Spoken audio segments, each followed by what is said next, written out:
Monsieur le président, madame la ministre, monsieur le président de la commission, monsieur le rapporteur, mes chers collègues, je dois avouer être saisi d'une certaine émotion à l'instant où j'évoque devant vous la genèse et les grandes lignes de cette proposition de loi.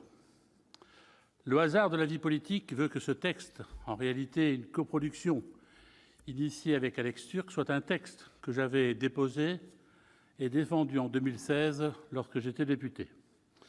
C'est désormais avec la casquette de sénateur que je viens le soutenir aujourd'hui. Cela a été dit par plusieurs orateurs, 50 000 personnes décèdent chaque année des suites d'un arrêt cardiaque. Faut-il pour autant s'en tenir à ce constat? L'homme n'a jamais accepté cette fatalité de la mort. Jadis, toutes les méthodes ont été utilisées pour réanimer ces malades aux portes de la mort. Jet d'eau glacée, fer rouge sur le thorax, flagellation des pieds. En 1788, Charles Kite a été le premier à faire le pari de l'électricité pour ressusciter les morts, selon ses propres mots. 2 siècles plus tard, le premier défibrillateur automatique a fait son apparition en 1994. L'homme a donc inventé une machine pour surseoir la mort.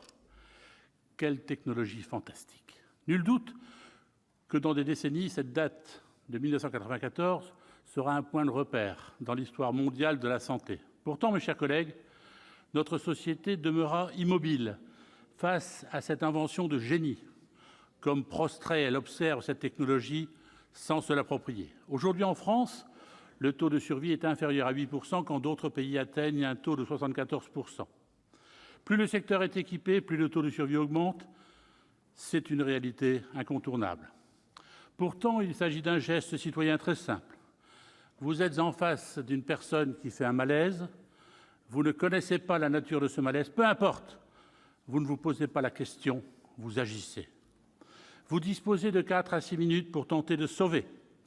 Il s'agit d'une urgence absolue. À défaut, les fonctions vitales sont altérées et le décès survient, ou c'est une fibrillation et l'appareil se déclenche, ou ce n'est pas une fibrillation et l'appareil ne réagit pas. C'est la haute technologie du défibrillateur qui décide.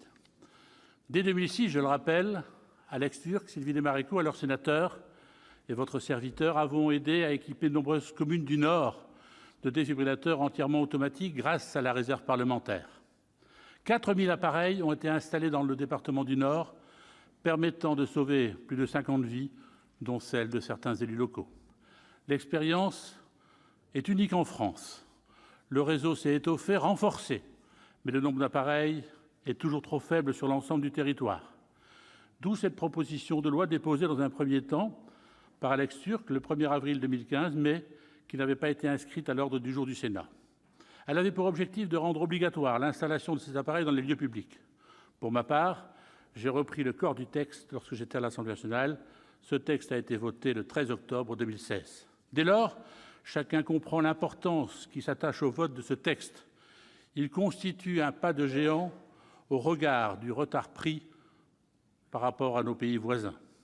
C'est la raison pour laquelle je remercie le rapporteur Daniel Chassaing et la commission présidée par Alain Milon d'avoir validé le texte sans modification. Pour sauver des vies, il faut que ces défibrillateurs soient entretenus. C'est pourquoi nous mettons en place une obligation d'entretien. C'est aussi la raison pour laquelle nous proposons la mise en place d'un registre numérique accessible à tous, pour identifier le défibrillateur le plus proche et ne pas perdre une seconde. Madame la ministre, cette proposition de loi est le prolongement de 12 années de ténacité, mais la tâche n'est pas achevée. Je pense à la nécessité de créer une base de données épidémiologiques pour faire avancer la recherche et comprendre l'origine de cette pathologie. La formation est également indispensable. Enfin, ça a été dit, je sais que le Sénat est équipé de défibrillateurs, mais savez-vous, mes chers collègues, où sont les appareils? Avons-nous, nous, parlementaires, été formés? Les agents, les assistants? Ne perdons pas de temps. Cette loi a été votée à l'Assemblée nationale et son vote conforme permettra sa mise en place immédiate. Avant tout, elle permettra de sauver des vies. C'est une urgence absolue.